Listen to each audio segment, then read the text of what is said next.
Yeah, so we present conversations that matter, okay? And we do it in a way where we invoke the presence of the divine wisdom, knowledge, and understanding of God. Because we recognize that man's wisdom is good, but God's wisdom is great. It's better. It's on point, and it's going to always be rooted and grounded in the truth. And so that's how we want to live our lives. That's how we strive. That's how I strive to live my life. And that's how I encourage others to live their lives as well. I am a poet, an author, songwriter, kingdom ambassador. That is the one thing that identity, if you will. Sometimes we have many identities. I do a lot of things, and I can't necessarily always be identified with everything that I do. But as a kingdom ambassador, everything that I do flows from the understanding of who I am as a kingdom ambassador. And so with that understanding, we're going to proceed here tonight. Thank you again for those of you who are joining. I want to invite you to follow me on YouTube and on Facebook and on here as well. Getting Clear with Tim Jones. We've been working on the brand and trying to make sure that everything is streamlined. And so all of the Ask Pastor Tim episodes, they live on YouTube. Okay, so you can definitely find, if you miss one, you can find the episodes that you missed there. If you want to re-audit it, want to listen to it again, go there.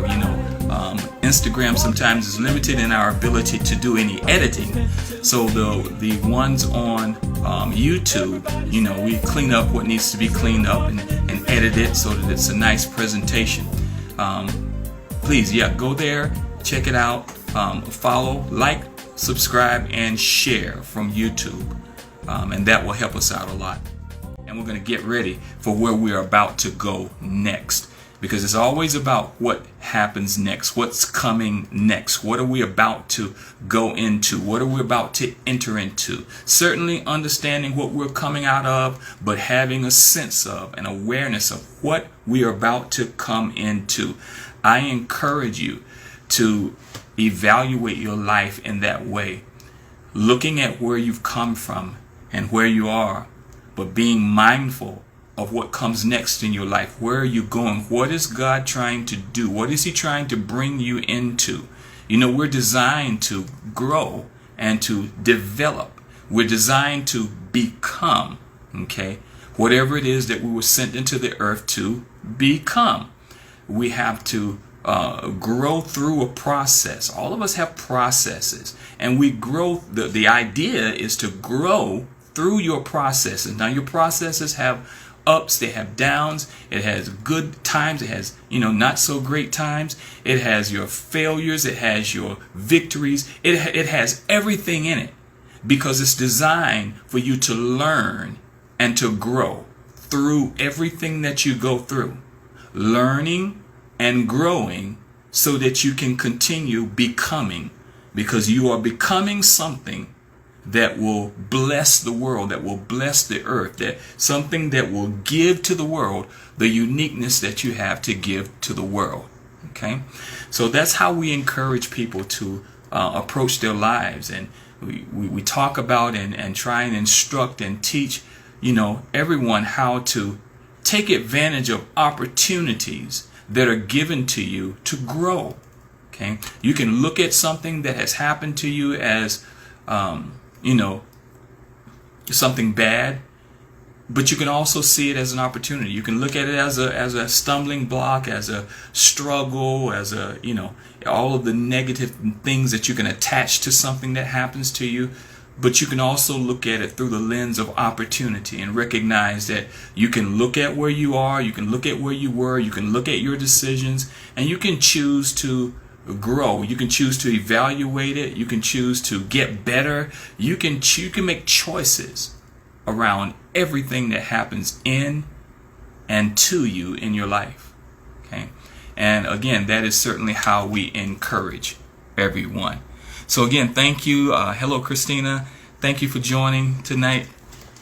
Tag someone, send them a message, let them know we're on, because you're going to want to hear this conversation we're going to have tonight. It is definitely laced with future, what's going to happen in your future. And not so much what's going to happen, but how are you going to position yourself in the future.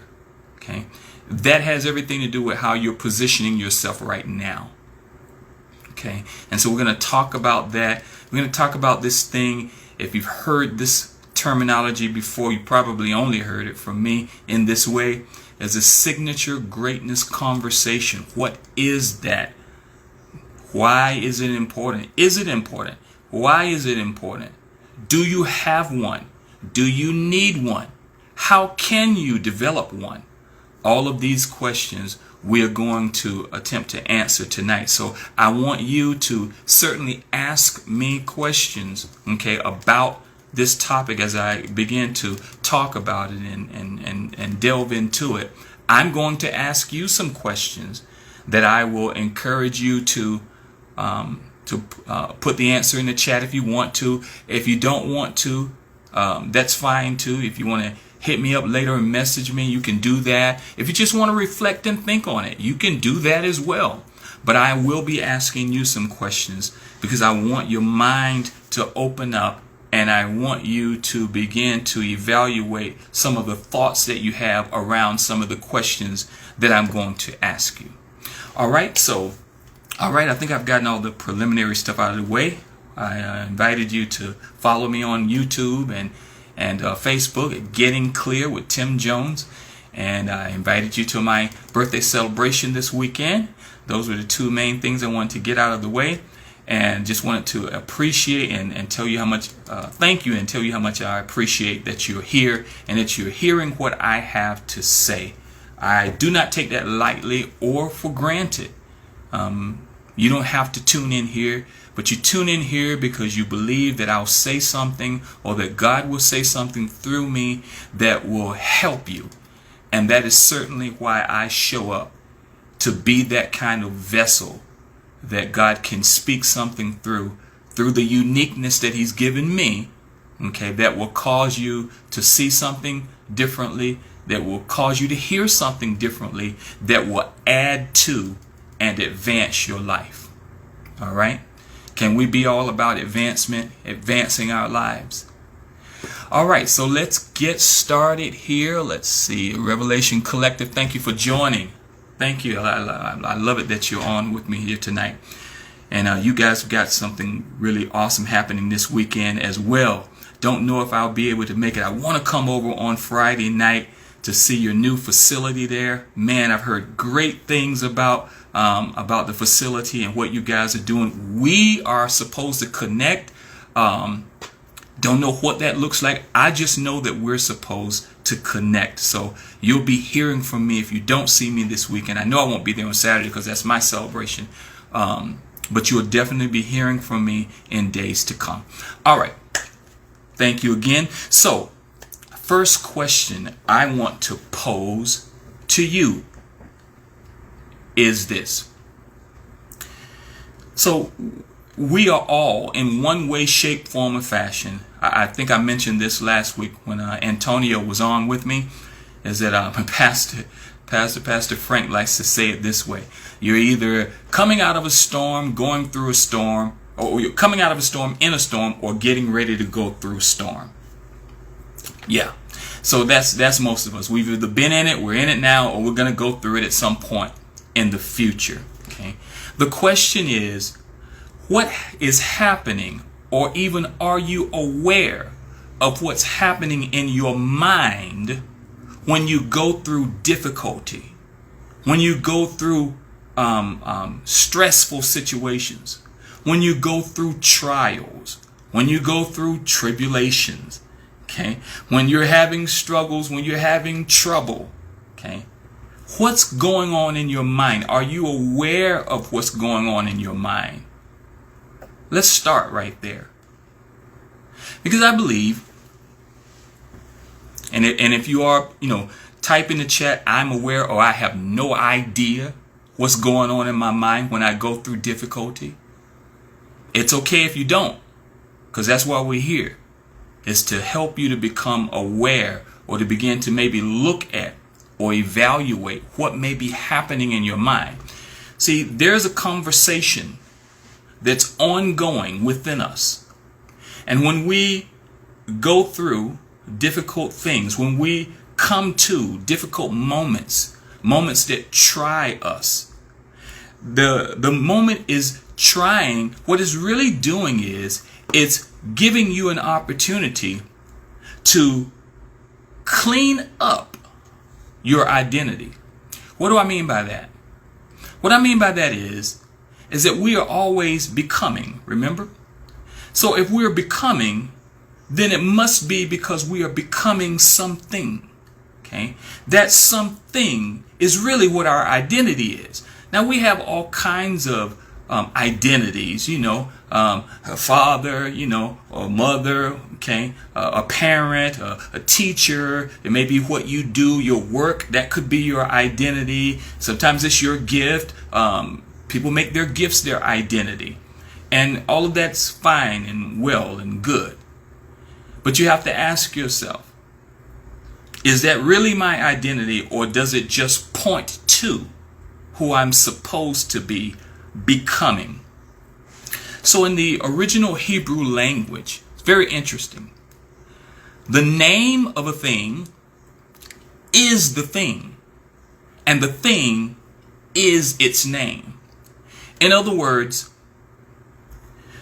when something has a name, in Hebrew understanding, when something has a name, that name is descriptive of who that person or who that thing or what that thing is.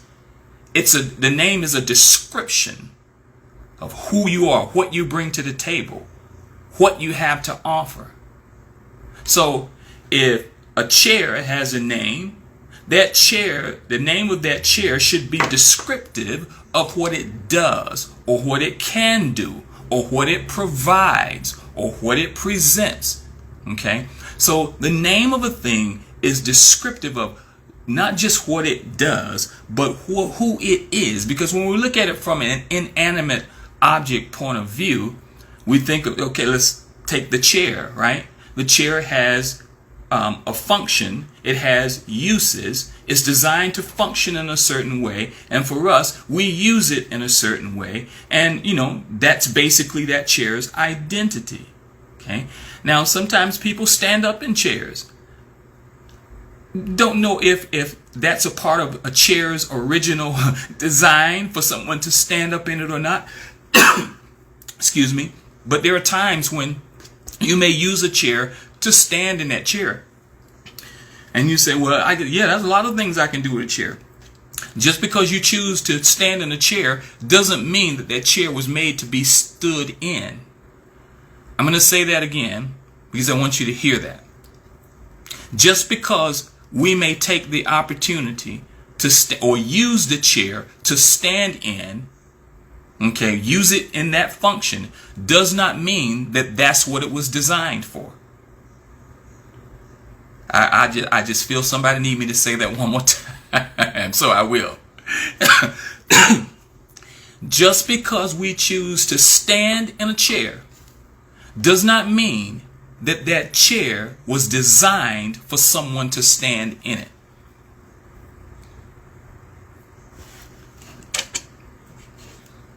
It just means that we saw another use and we decided that we would use that chair for that.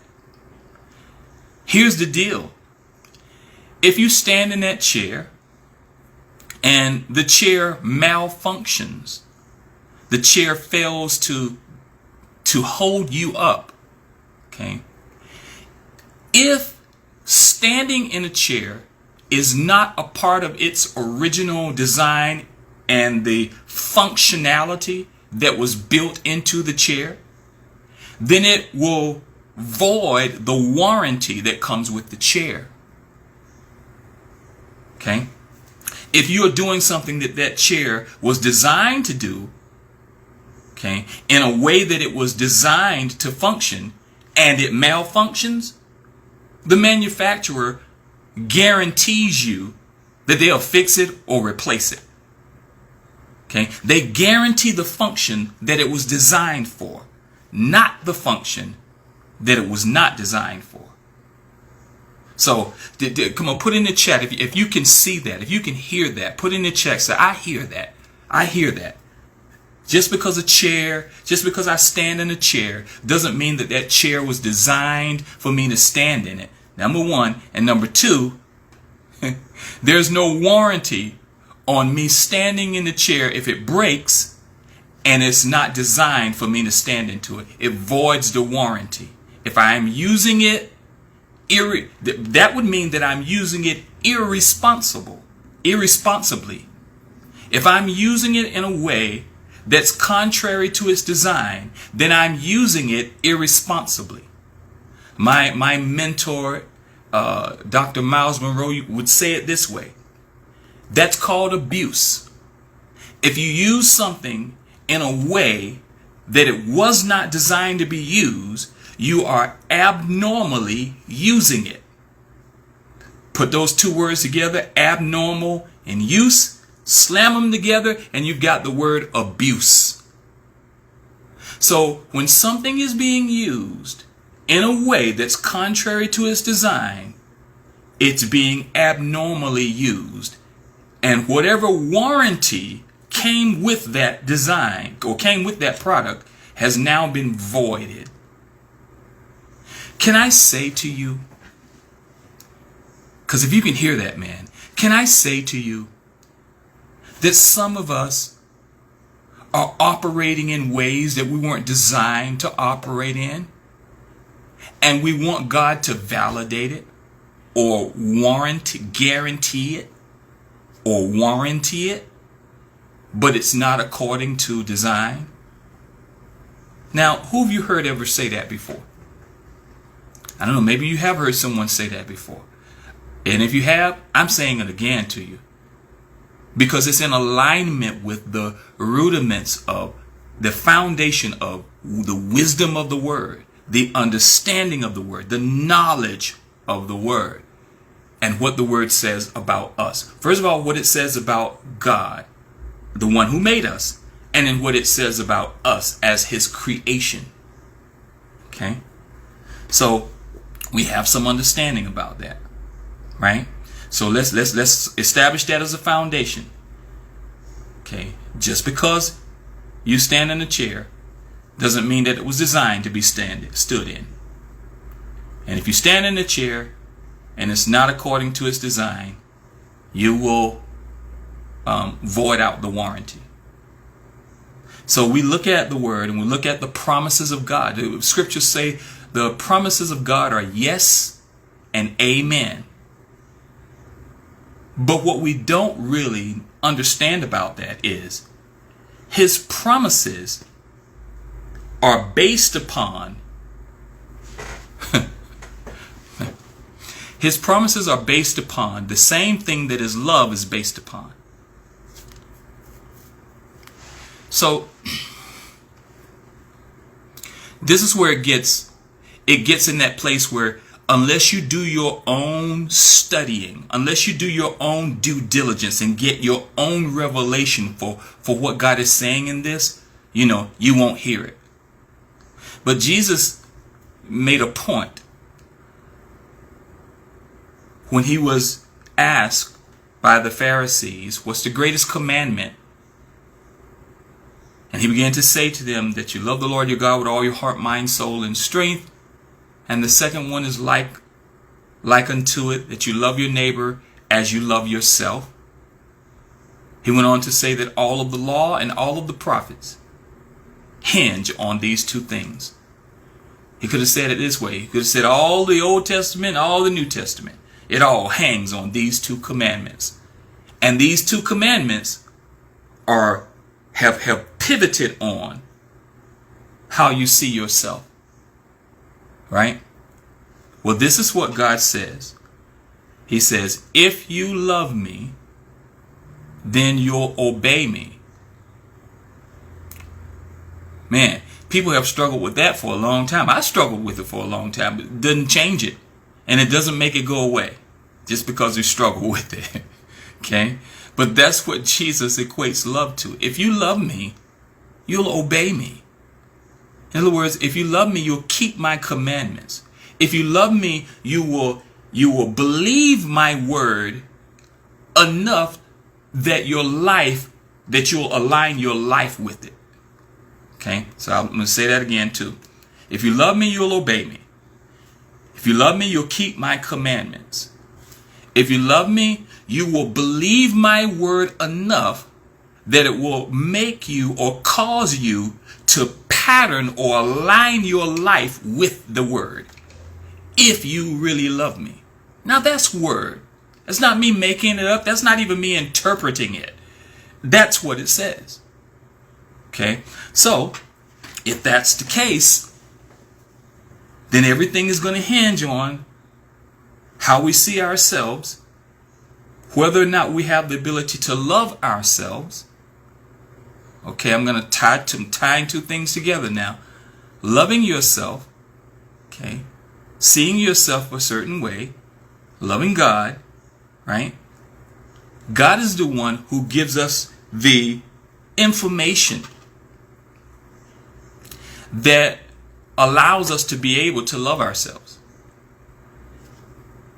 Without the information that comes from the scriptures about who we are, most of us would not love ourselves. None of us would love ourselves. I'll go as far out on the limb to say that none of us would love ourselves.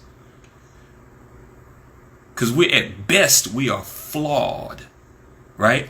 And the one thing we're good at is letting people down.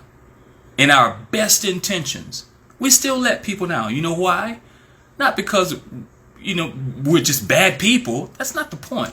No, but because we're human. We are flesh. Okay? We are spirit enclosed in flesh. It's earthy. It comes from the earth. It does not come from heaven. It comes from the earth. But who's inside of this? The spirit. That comes from God. Okay? So if I'm going to love myself, I'm not going to be loving this flesh first. I have to love who I am. What's on the inside. That part that brought me into existence. And then when I begin loving that, then it helps me to love, the flesh. And there's some parts of my flesh that I don't love. I want to change, like all of us, right? But that's not who I am. And I can never allow how I feel about how I look or some part of my body or something like that. I can never allow that to judge or become a judgment in my mind as it concerns myself and who I am. And the only way to really battle against that is you have to control the narrative of the conversation that's going on the inside of you. And when we are going through difficult times, stressful moments and situations, it is in those times when when it is most important that we take over the narrative of that conversation. Because if we do not take over the narrative of that conversation will always be fleshy, earthy. It'll always tend to originate from and gravitate to flesh or earthly things that start and end here on earth. But we are not, our true identity didn't start on earth. Our true identity started way before earth. So when I start talking about, and you guys hear me a lot, I say this a lot about, knowing who you are. Sometimes I sound like a broken record. But it's because people don't know who they are. They're still misjudging. We're still misjudging ourselves. Because we tend to look through the flesh. Okay? And that is what affects the conversation that's happening on the inside of us when we go through difficulty. When you fail at something. When you let someone down. When someone hurts you. When someone says something negative or bad to you or about you. Okay? When your world just seems to crumble around you. What's happening in your mind? What's going on? What are the thoughts that are dominating your mind in that moment? I encourage you to work at being aware of that conversation. Because until you are aware of that conversation, you can't do anything about it. It happens. But here's the great news. You have the ability to shift that narrative. But you have to know something. What do you have to know? You got to know who you are. You got to know who you came into the earth to be. You have to have a sense of what brought you here, what you're carrying, because that's what's going to be the thing that causes you to rise up when you're in the middle of difficult moments. I think today I put in one of the my posts, I said, you can have peace in your mind. I'm sorry, you can have peace in your heart even when you don't have a clue in your mind. I said that to my daughter earlier today, and I was like, okay, I gotta put that in the post.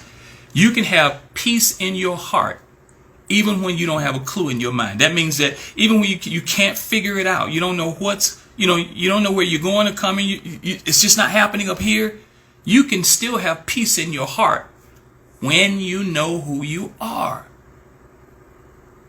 When you don't know who you are, you're going to be in your head. Okay? And all of those thoughts are going to be about how you can fix this and what do you need to do, or it's going to be judgment. Judging you because you let it get to that point, or it went too far, or you can't do this, or you're not enough that, and those are the thoughts that will dominate your mind if you don't take control of that narrative, especially when you're going through difficulty. Okay? But when you know who you are, when you have a sense that you are the head and not the tail, above only and not beneath, when you can begin saying, when those thoughts are there and you can pull them to the forefront of your mind so that they begin to take over, okay, and begin to reorder, restructure, reorganize your thoughts so that the narrative shifts, that's when you have peace. Okay? So I call this thing a signature greatness conversation. It's something that I developed for myself because I needed to have something that I say to myself in those moments, in those times. Because sometimes, other people can be there for you to encourage you. And then there are times when other people can't, or they're not there to encourage you. Okay? Scriptures teach us to encourage ourselves in the Lord. Okay? So I developed what I call a signature greatness conversation. Okay? It's what I say to myself to get me back to my strength quickly. Okay? And it's not just stuff that I just say about myself. These are things that I believe about my identity, who I believe myself, who I believe that I am, and how I live my life, how I present myself in the world, how I show up in the world. I show up as who I believe I am.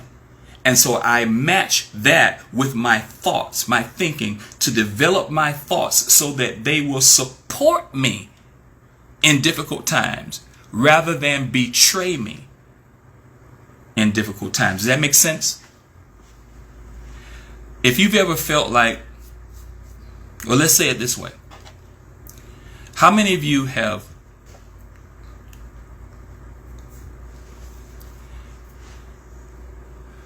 felt one way, or let's say it this way. You presented yourself one way on the outside, but on the inside, something totally different was going on.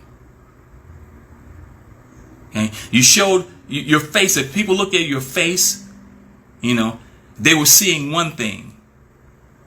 But on the inside, your heart was doing something totally opposite of that.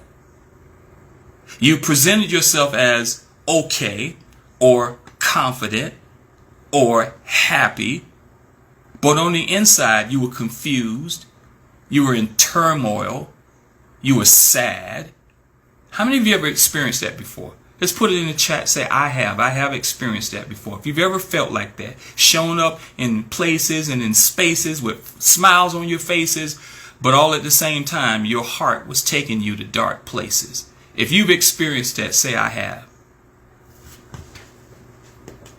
I know I have. Okay? And that's why I set out to take control of that narrative.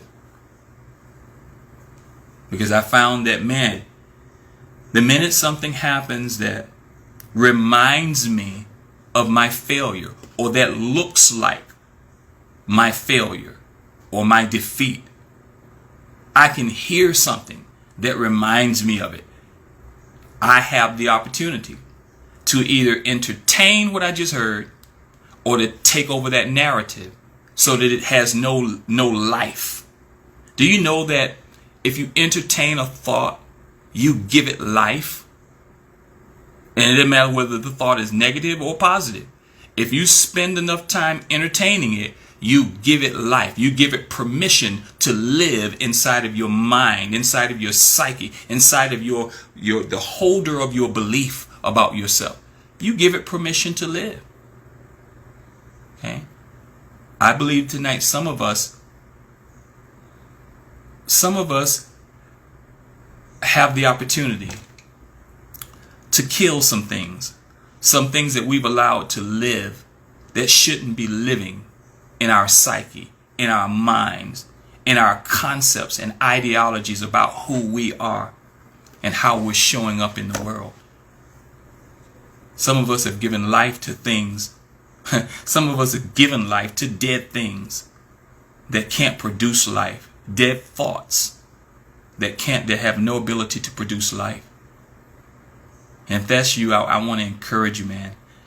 First of all, I want to say to you, there's a truth about you that will support who you're designed to be, who God made you to be.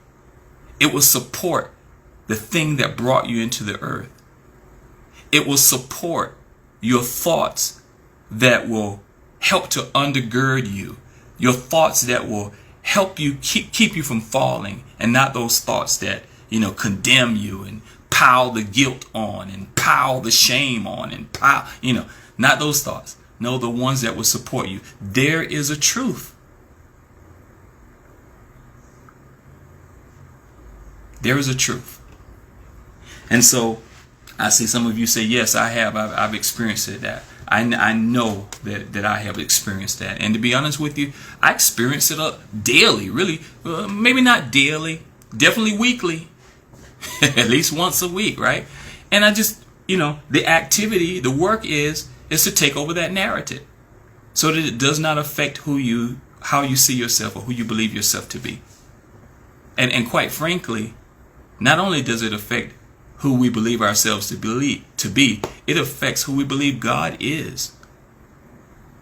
Yeah. It affects who we believe God is and what we believe that He will do for us. What we believe He's already done for us. All of these things are affected by that. So, I'm going to give you a for instance of my greatness conversation. My signature greatness conversation. Take a drink of water first.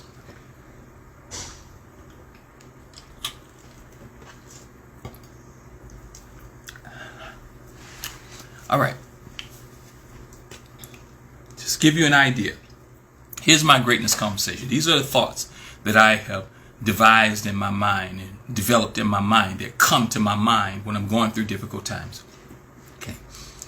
I am one of the greatest, most influential, prosperous, and generous leaders of my generation. I am a wise man.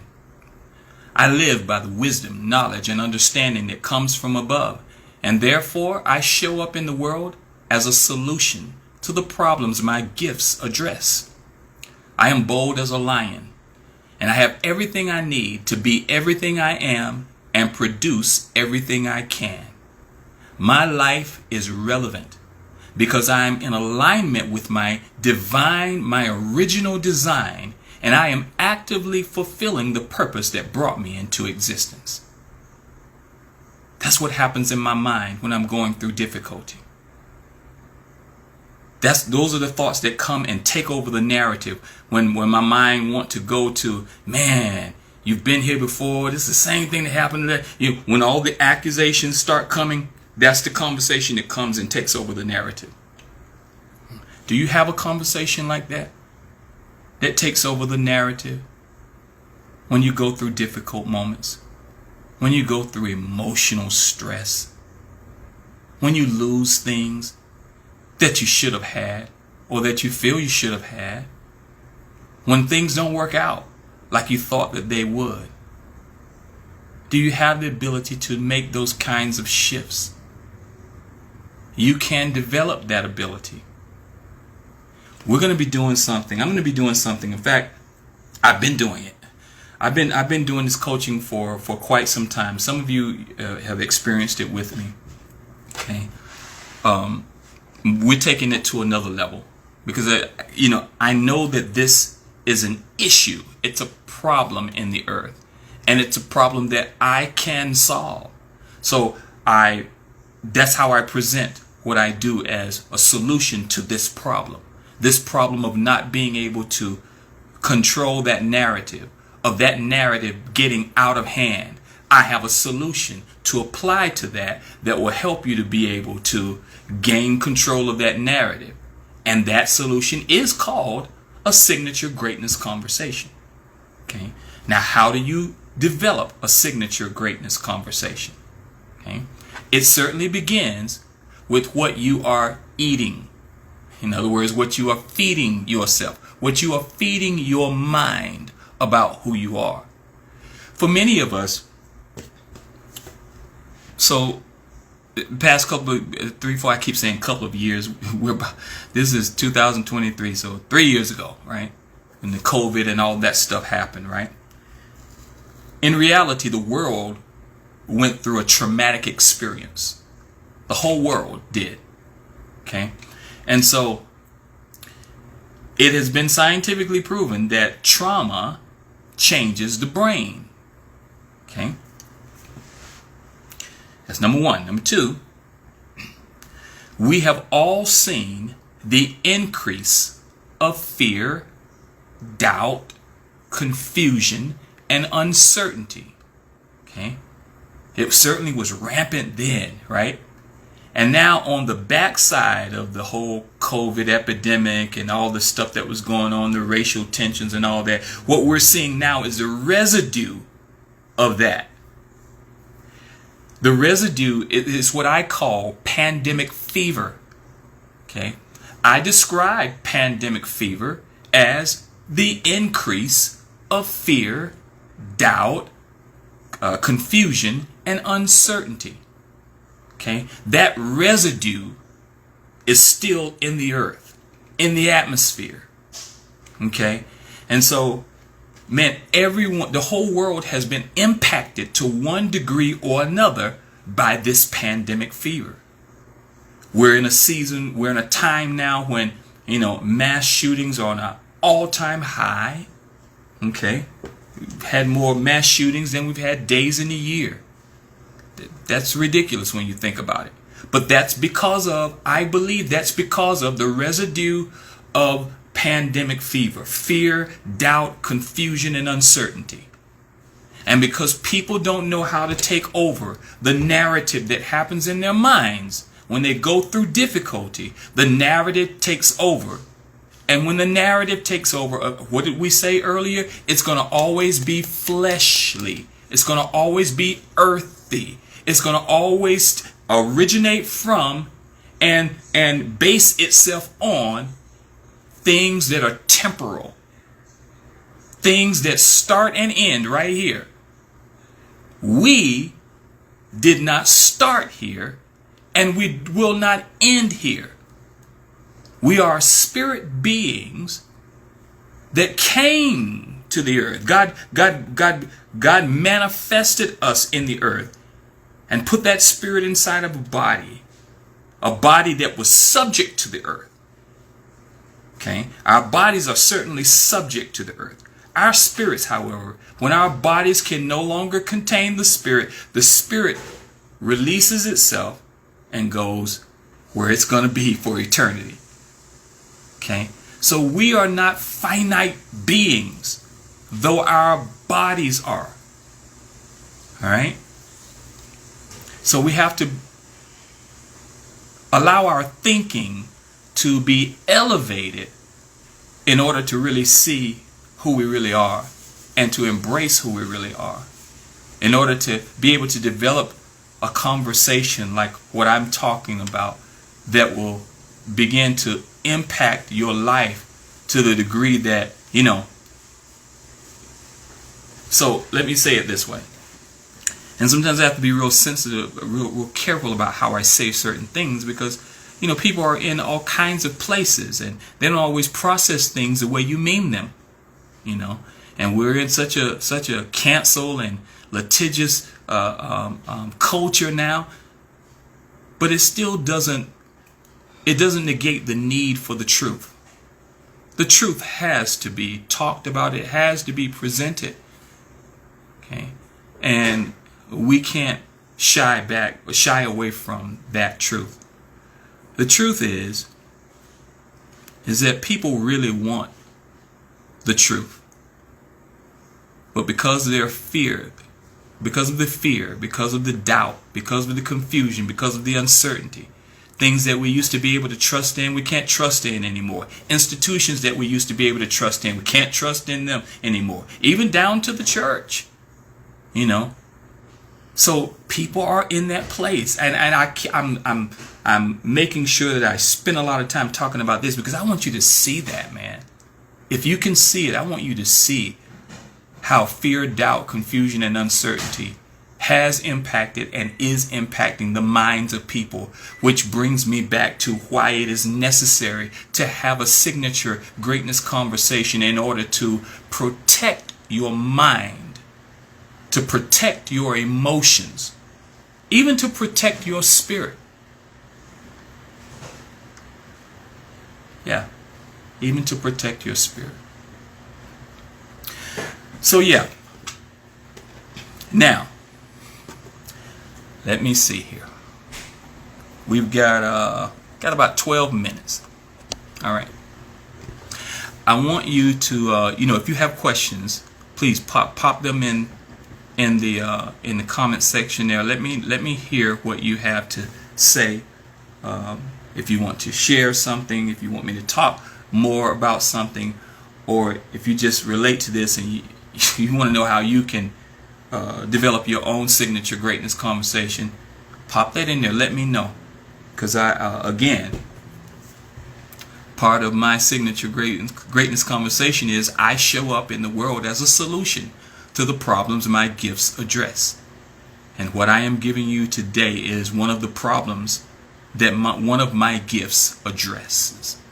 Okay, so yeah, let's see. Thank you, Christina. Yeah, Christina, I know, man.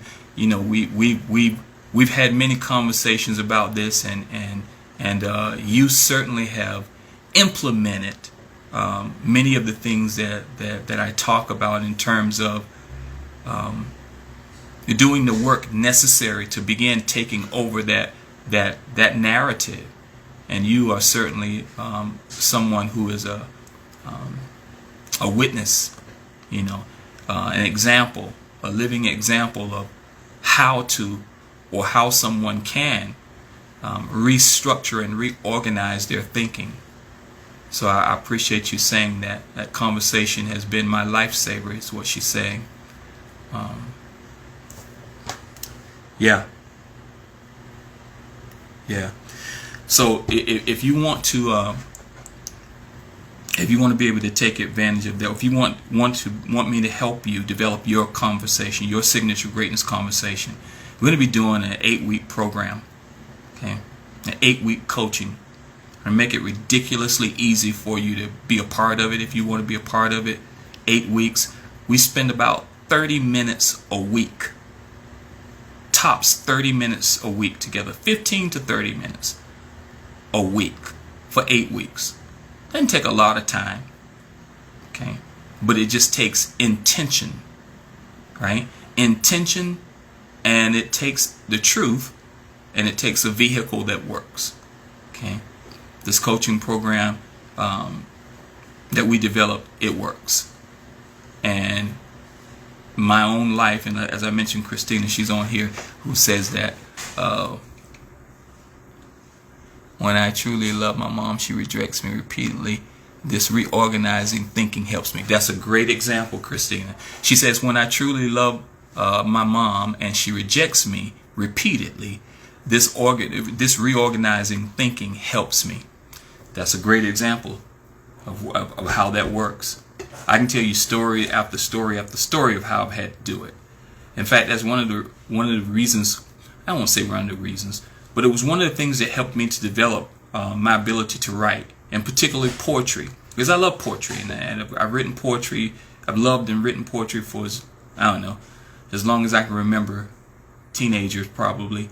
But I really began to write more seriously probably in my late 20s, when I was really writing for my survival. Okay, I was writing for my sanity, and in writing, I would say to myself what I wanted others to say to me, and they weren't saying it. So I said it to myself, and I put it in a poem, and we developed a lot of I am poems out of that. Didn't know the power of what that was or what it was going to mean to me later. Like I said, at that moment, it was just about survival in the moment. But many of those poems became foundations for my thinking and my how I would develop my ability to see myself, how I would imagine myself, how I would see myself being productive and fruitful in the world. And so everyone you don't have to write poetry to be able to do that, but you can begin to, from the truth that you hear and embrace, you can begin to write statements about yourself, and statements that will align themselves with your gifts, with your talent, and with your ability. So that, can you take mine? You can take mine and use it if you want. But I want you to develop your own, because that's when it becomes even more powerful. You can use mine. Mine is powerful. But when you develop your own, man, you can really, really own it. And then that means that God is really speaking to you specifically about your uniqueness. Okay? So, yeah. All right. Any questions you guys have for me? Is it a coaching program to reset your mind? It is. So, a great question, Anna. So, listen to this, right?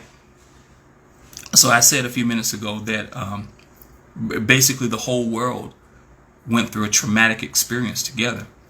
And I don't know if you've caught, I don't remember which episode it was, one of the episodes that we talked about the birth of mental illness.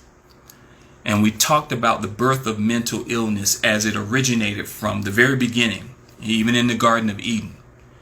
And so from that moment, okay, there was a process that began to happen in mankind that has affected all of mankind.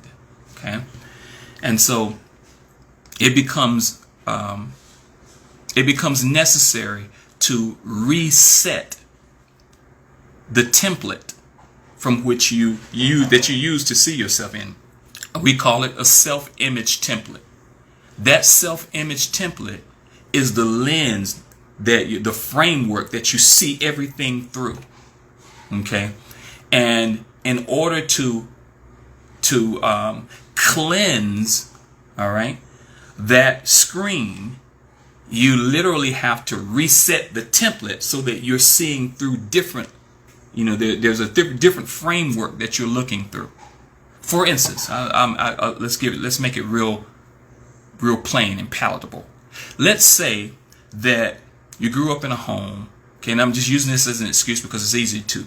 Let's say you grew up in a home where you were emotionally abused and verbally abused.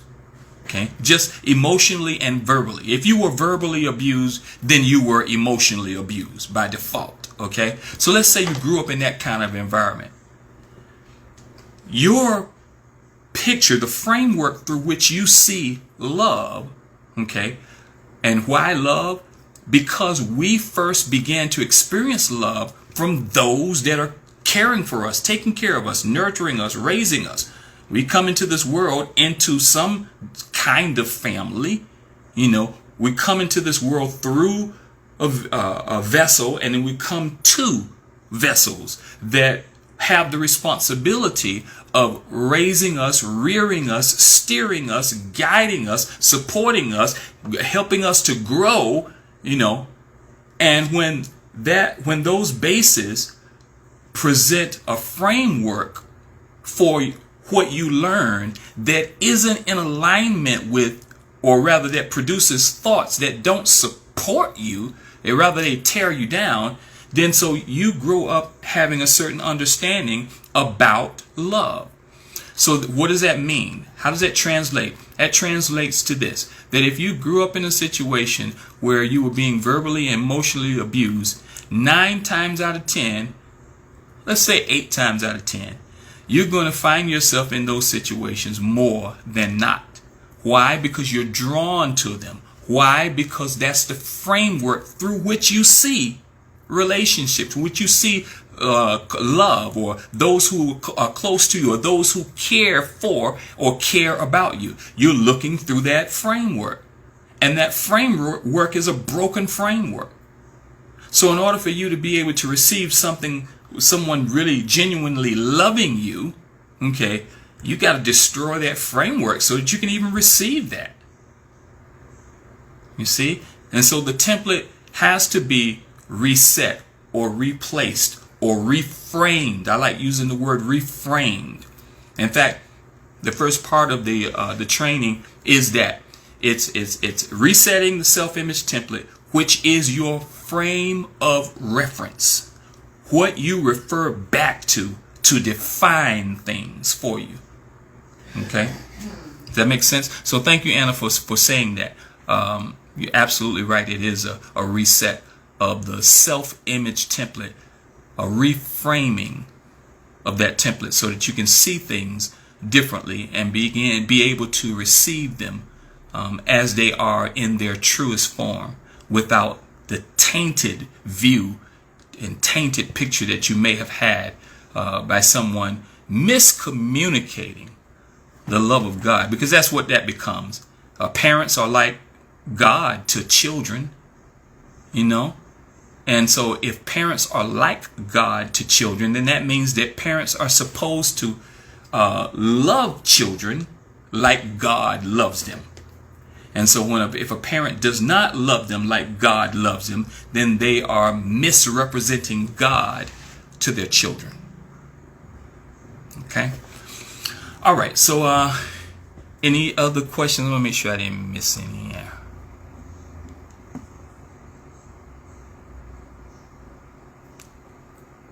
Thank you for all of your comments and just the interaction. I really appreciate it.